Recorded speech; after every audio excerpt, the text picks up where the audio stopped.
Jayant, everyone. At the outset, sorry for the delay. There was a call I got held up a bit. I'm Romil, and we are covering Friendship Peak today. So it's a Zoom call for Friendship Peak. Anyone having any questions, this is your time to ask, right? So please don't hesitate. Don't leave any doubts to yourself.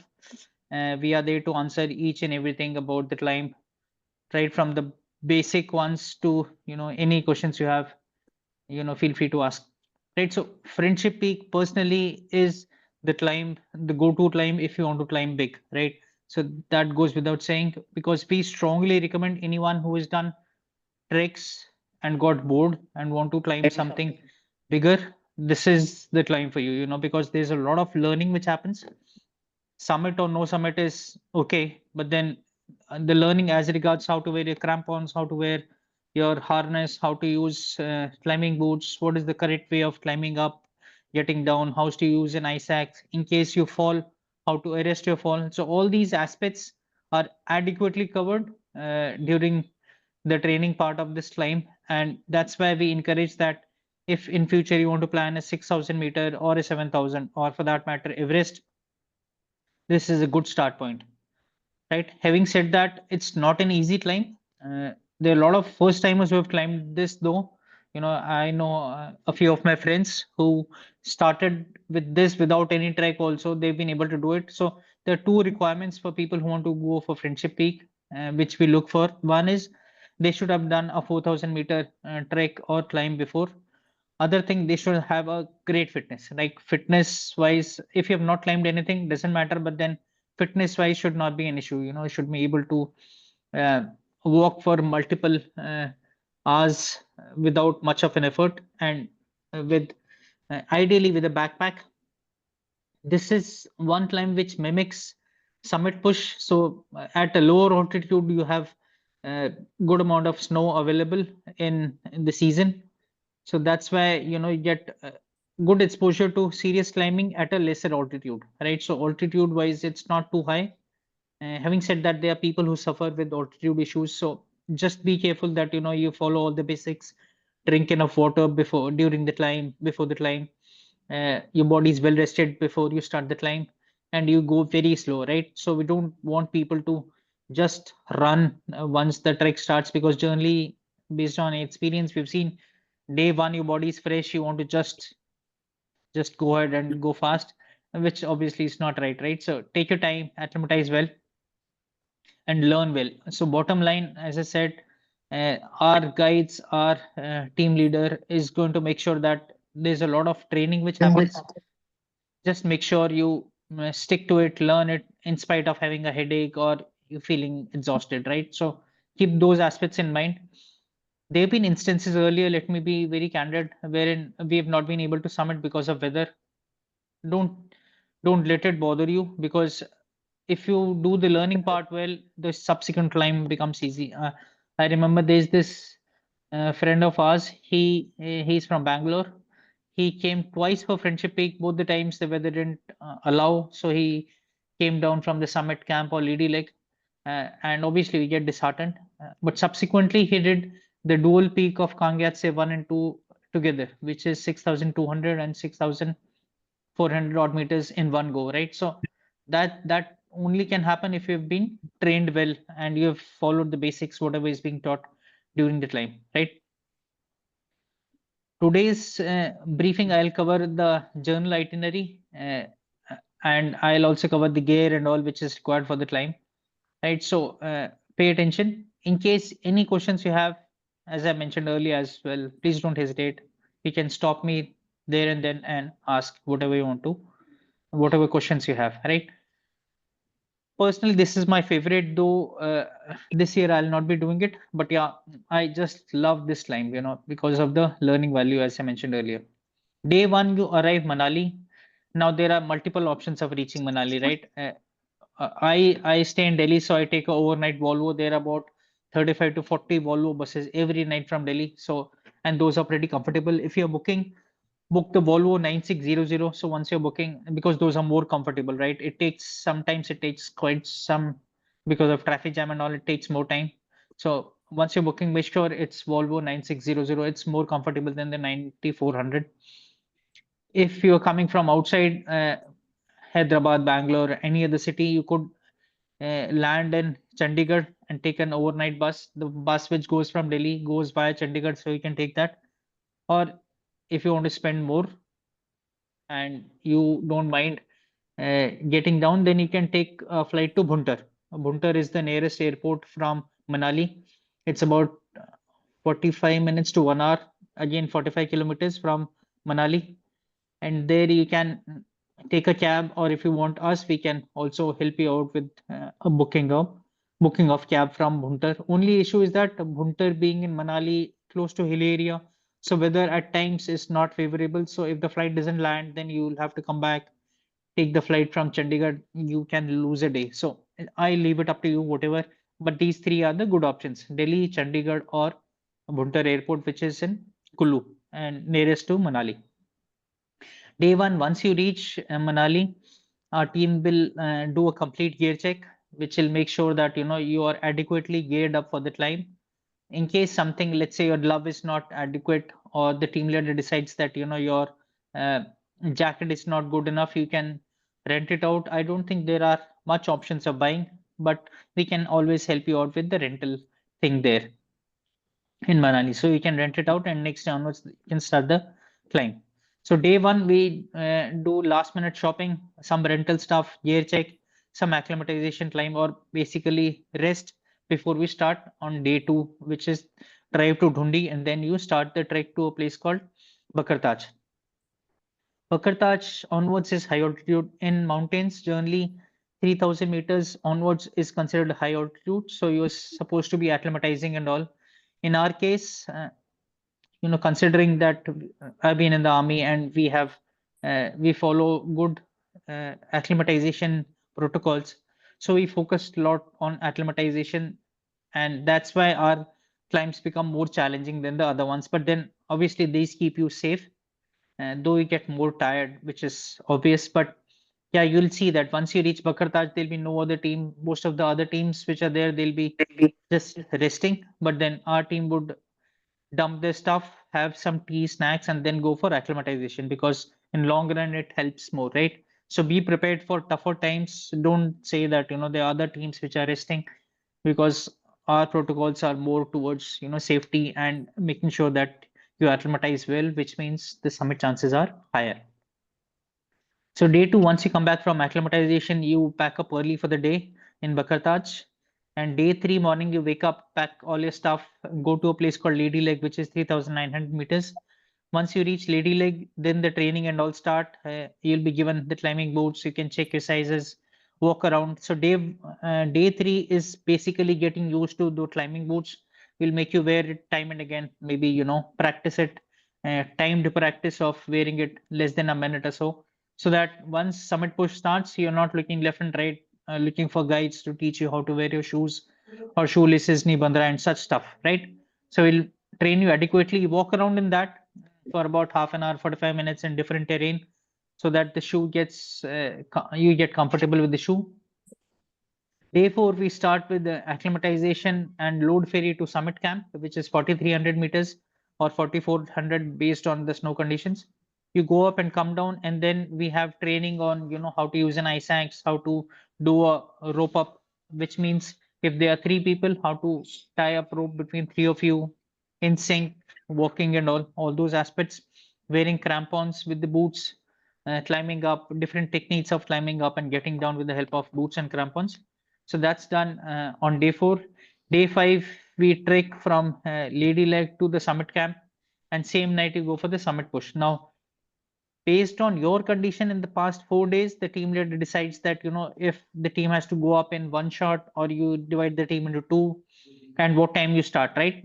So if the team is strong, you start close to midnight. If the team is kind of okay, we start close to 11 o'clock at night, and then you start the summit push. Summit push again depends on the snow conditions. Either you can start wearing your crampons from the summit camp, or you wear it at a place called call, or in between, and that the team leader and the guides are going to decide that when the conditions are ideal for crampons.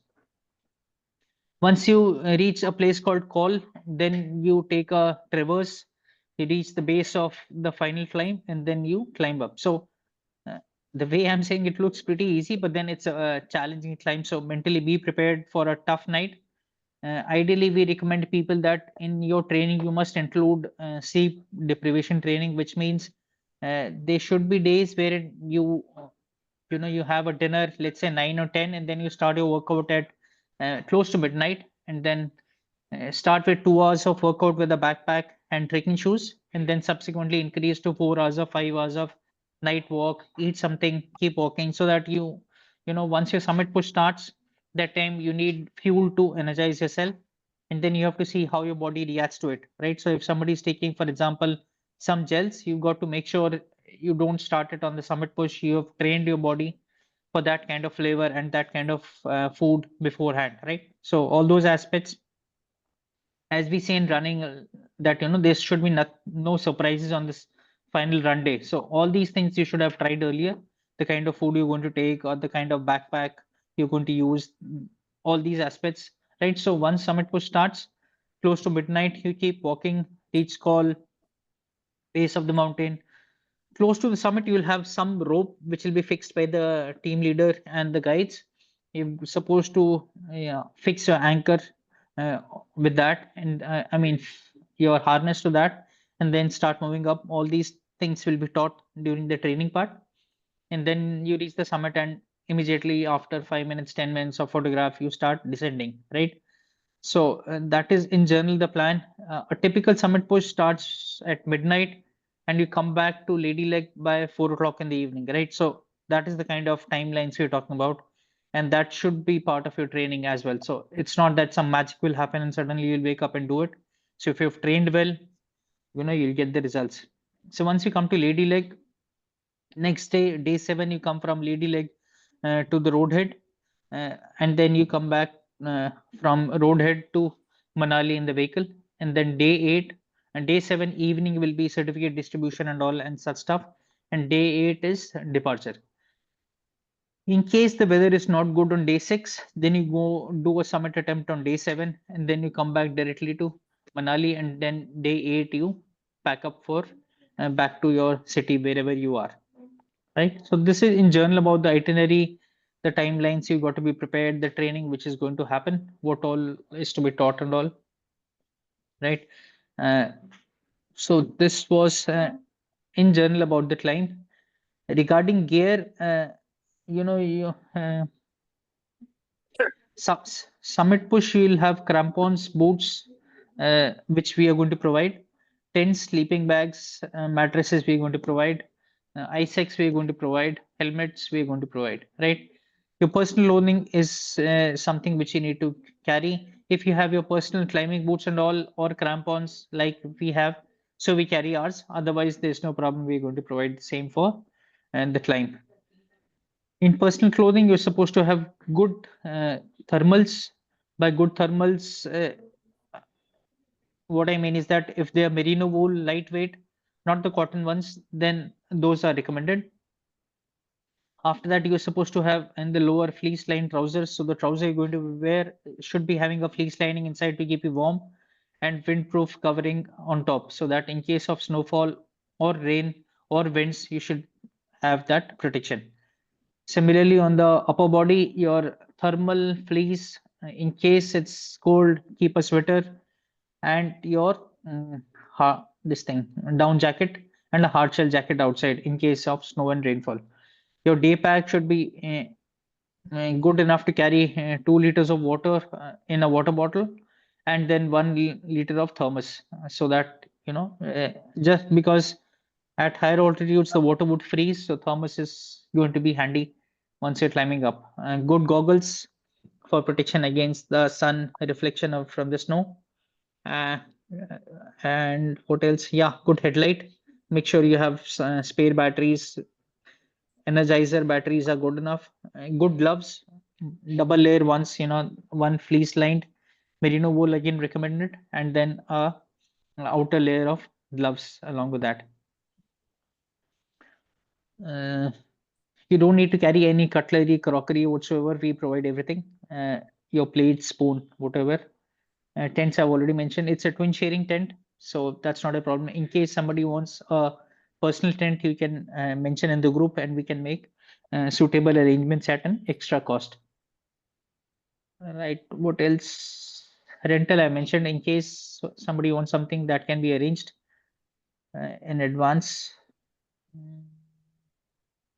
Food wise, there should not be any issue because the cooks and all are pretty okay. You get good amount of food, good amount of options in various things, so that's not a problem. You get vegetarian food during the time because it's difficult to keep the non-veg food preserved for 5 6 days. So day one you might have an option of non-veg, but eggs and all will be there every day, right? So food is not much of a challenge. That's it, I think. Anything which I missed out, I'm sure you should ask. I mean, one pertinent question. Sure, sir. This summit push, even at the cost of staying one extra day, can it be started at a reasonable time in the morning, early hours instead of midnight? Because in Kilimanjaro, because of the midnight, we had problems. Lack of sleep, we couldn't manage it well. Good question, sir. But what happens, in all the climbs, summit push starts at night for a reason. The reason is, if you're starting at daytime, you need to carry more water because the sun is there. More importantly, because of the safety thing, because what will happen is once you are starting in daytime, it's unlike Kili. Here, they you'll have snow, which means the snow will start melting once the sun comes. And once the snow starts melting, the chances of avalanche is very high, which means safety becomes a major challenge. And obviously, as I mentioned earlier, because of sun, the fatigue level will go up because you are sweating, you need to consume more water. And many a times another reason is that in daytime you can see the mountain, huge mountain in front of you, right?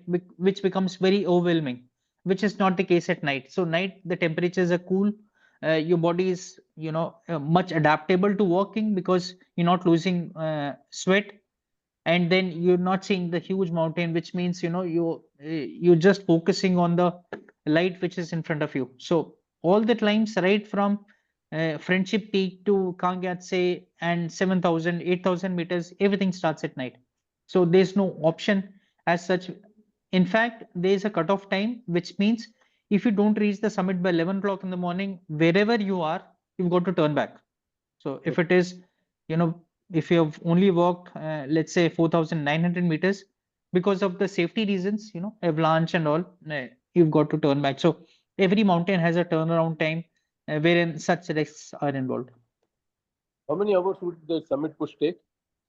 So it will be exactly like Kili. So you'll start close to midnight and you'll be back by 4 o'clock in the evening to Lady Lake if you are, following a decent pace. Really, I think we came back by around 11:30, 12. We Huh, could, but then you have got to come back to that Maveka camp also. I mean, after some rest.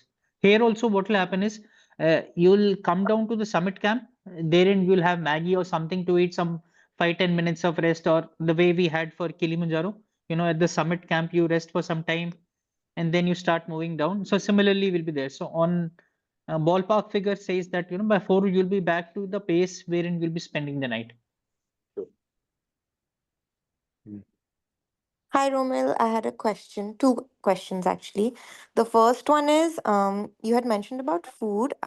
Me and another person I'm coming with, we both are vegan, so we don't have dairy or anything. Would that be, can you guys help with that? Oh yeah, definitely. Okay. So our cooks are, just like a homely thing. So if you tell them in advance that you have certain food allergies or restrictions or you're vegan, so that's not a problem. In fact, Okay. we just back from Argentina and Chile, and we had a team member who was a vegan. So everybody understands, and you just have to mention it once you reach, so that the cook and all they prepare it accordingly. No problem. Understood. The second question, which I'm assuming a lot of people are also thinking, if you tell us exactly the fitness routine we should, start training for, to be prepared. Whether that means, are we doing long distance running? Are we doing stair climbing, incline climbing? If you could just talk a little bit more about that. Sure, I'll do that. So training wise, see, what we have seen is that many a times people ask the same thing about training. The most important part in any training for mountains is consistency. Generally, that's the place wherein we find people lacking, and if we don't have to complicate the things. What training which is required for friendship is that have a lot of variety. Which means if you are running today, uh, try and go for a cycling tomorrow or a swim or stair climbing. The more variety you have in the training part, the more different set of muscles they get utilized. Uh, and as I mentioned, coming on to the first point, consistency, which means you should be training at least 5 days a week. If you can train for 6 days, it's good. Uh, every day, at least 1 hour of training is needed. Keep your training heart rate in zone 2, which means don't push yourself too much. Uh, Generally be conservative. 80 to 90% of your workouts have to be in your zone 2, which means you're not huffing puffing. Only 10% per week has to be in that HIIT, which we call it. That is enough, because in the mountains, again, if you're doing a 16-hour of summit push or a 12-hour of, sorry, there was some call which is coming. So in mountains, if you're doing a 12-hour of or a 16-hour kind of a summit push, what your body requires is that it should use fat as a fuel, not your so that's why if fat burning. Right. So if fat burning is the thing which we have to do, then aerobic workouts are the ones which we have to focus. And aerobic workouts, which means that, any workout which you can sustain for a longer duration. So do a lot of cycling, a lot of running, basically focus on cardio.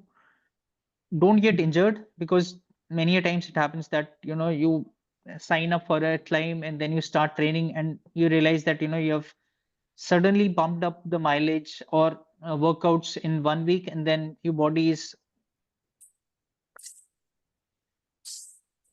sorry guys, yeah, and then you realize that your mileage has suddenly increased and you've landed in injury. So in training, the way they say that it's okay to be underprepared rather than over preparing and getting injured, right? So keep that in mind. uh, in if you're running, cycling and all, make sure you're building 10% the way they call it, 10% rule, that every week increase your mileage by 10% to avoid injuries. And after 3 weeks of 10% increase, take a pullback week, and then take easy week and then start again. Yeah, I Got it. can see Thank somebody you. raising hand. You're welcome. Yeah, Srinivas, please. Hey, a bit more maybe specific question to myself. So I generally cycle a lot, or and do lift weights and all of that. But running is not something that's I'm not like I don't really like, and I've never liked it. So, is there a way that I can not do running and still be fit for this, just by cycling or walking stairs or inclined treadmill walk or whatever? Oh yes, of course you can do that. So it's I'm just giving an example that running, if you can do, it gives the benefit. But then having said that, we had one lady, she joined us for the December batch of Kilimanjaro. She is 73-year-old, and she's again, at her age she cannot run, but then she was among the first ones to reach the summit of Kili. So that's fine. If you're not fond of running, then you need to focus more on cycling, swimming, and gym strengthening. That's absolutely fine. Got it. And the other question I want to know is, this is a question more on the medical side of things. Like, I've been told that, look, I have done a couple of 4K treks earlier, and I've never got into this altitude sickness or anything. But I might have sulfur drug allergy kind of a thing, which might mean that I do not know how, if I can take those drugs that would probably help with altitude sickness. So, is this a concern that I should be worried about, or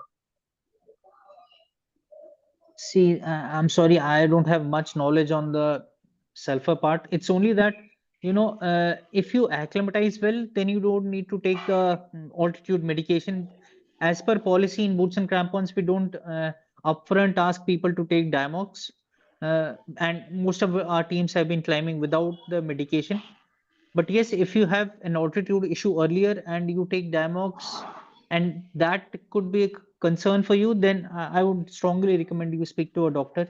If you want, I can connect to a few of my friends who are in this field. They should be able to guide you. Got it. I've never had it. I mean, I never had an issue earlier, but I just want to be, like just knowing how it would work out in case if there is something. Surely, I understand it fully. Yeah, got it. Thank you. Most welcome. Romil, hi, this is Shrutika here. Can you hear me? Yeah, ma'am, I can hear you loud and clear. Okay. I had one question. I was planning to purchase new shoes for this trek, but I heard you saying that you will be providing boots or shoes. So, can you clarify, like, whether do we need to carry trekking shoes with us? I have trekking shoes, but I was planning to purchase new ones. So, should I continue with the old ones or purchase new ones? So we provide the climbing boots. And these are the boots on which you fix the crampons. But having Mm-hmm. said that, initial days, day one definitely you will need trekking shoes. Day two till lady leg also, chances are, see, we cannot predict the weather that time, but yeah, you'll need trekking shoes there. But then after that, summit push and all are the climbing boots. Then your trekking shoes won't work, right? Okay, So okay. Which if you will you're be trek, providing. yes, Okay. the climbing boots which we provide are going to be there with crampons for the summit push, and only in case there's been heavy snowfall before that, then maybe you will start using them before. But Hmm. otherwise, from lady leg onwards, you're going to wear the climbing boots. Okay, so then probably I don't need to invest in new shoes right away. Yeah, so if your shoes, the present ones which you're using are in decent condition, then not recommended. Okay, yeah. Thanks so much, Roman. You're welcome. Romil, uh, Yes, sir. considering our long-term plan of the Everest, is it okay, for various reasons, say because of the weather or something, and we probably may not do summiting? Absolutely, sir. See, mountains, uh, Yeah, neither me and for that matter, no one who's sensible enough can promise a summit. yeah, Even for I've after doing Everest also, I've turned back at 3,800 meters and all. So that happens if the weather is not in favor, nobody can do anything, right? yeah, You may be the biggest of mountaineers. So keep the summit part aside, focus on the training and learning, and give your best shot for the summit. So that's what is in our hand, and that's what we focus on. yeah. I agree with that. But then what I want to know is, for long-term goal of Everest, is it really required to do summiting? That means do I have to make another attempt No, summiting? no. Okay. So you see how your body was behaving till whatever altitude you went, and Mm. if you feel your body was in perfect shape and you didn't have any issues whatsoever, then you can always, look for other climbs. You don't have to repeat this. Okay.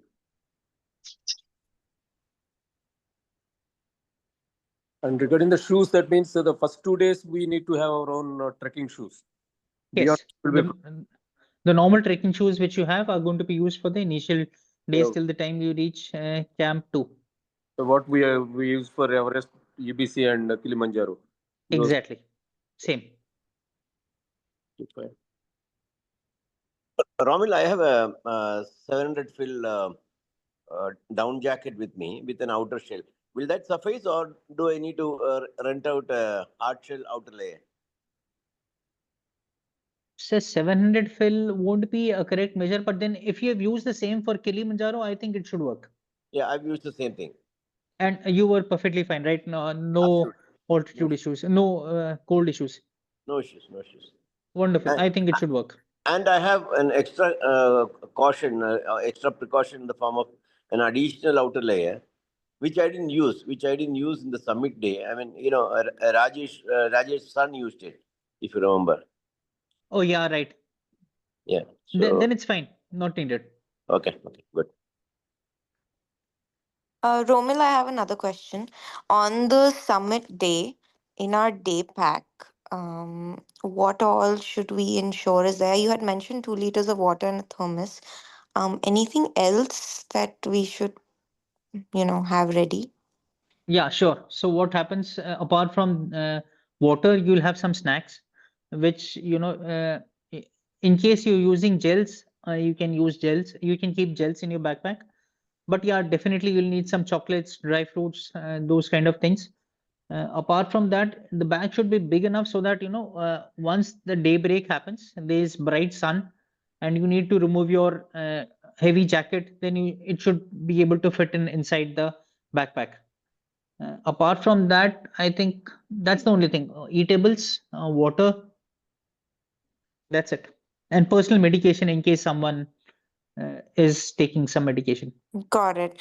And our bigger bags, we are leaving at Lady Leg, then we'll come back and pick it up, right? I'm Yes, that's assuming. right. Okay, makes sense. And do we need to carry Diamox, Ramal? As an emergency, what we have a recommended list of medication which we share with the team, you can carry. But then, it's not that if you're carrying, you go to eat. It's just that in case your body is not uh, cooperating, then it's only for that reason. Not just Damox, your loose motions, your headache, all those tablets, a list of medication will be shared with you, and that is recommended to be carried in person. Okay.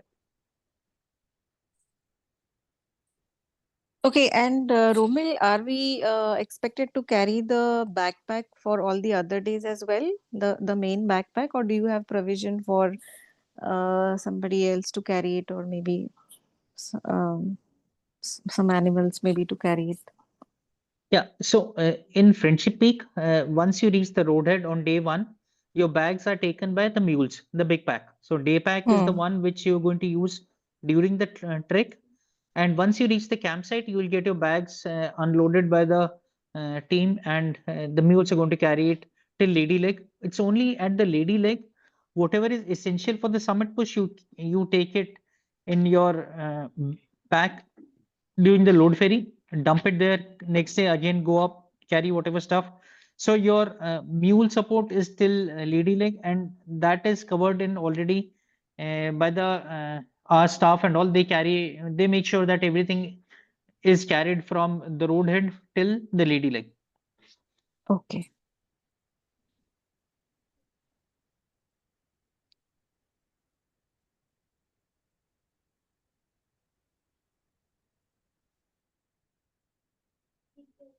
Anything else you want me to discuss or answer?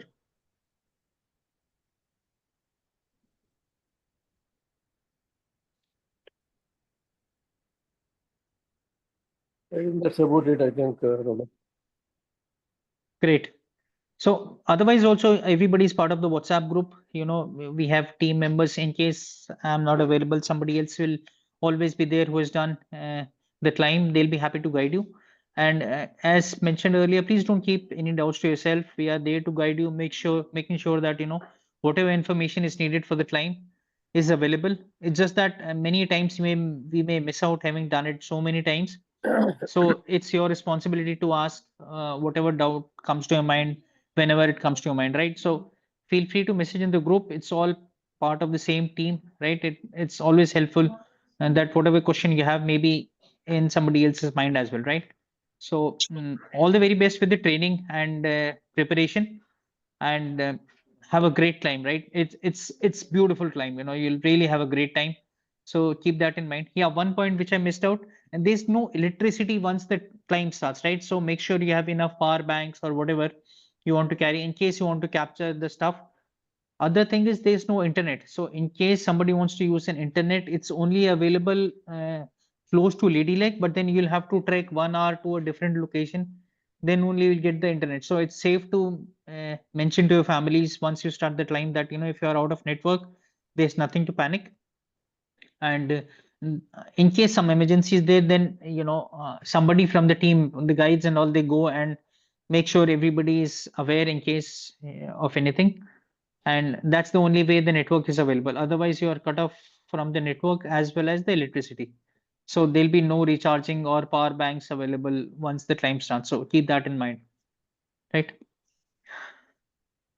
Great, and thank you so much. Feel free to ask more questions on the WhatsApp group, and we'll be happy to answer. Thanks. Have Yeah, a great thanks climb. so much, Romil. Yeah. You're welcome, guys. Thank you so much. Yeah. Thank Thank Bye you. you. bye. Bye. Thanks. Romil, thanks. Thanks.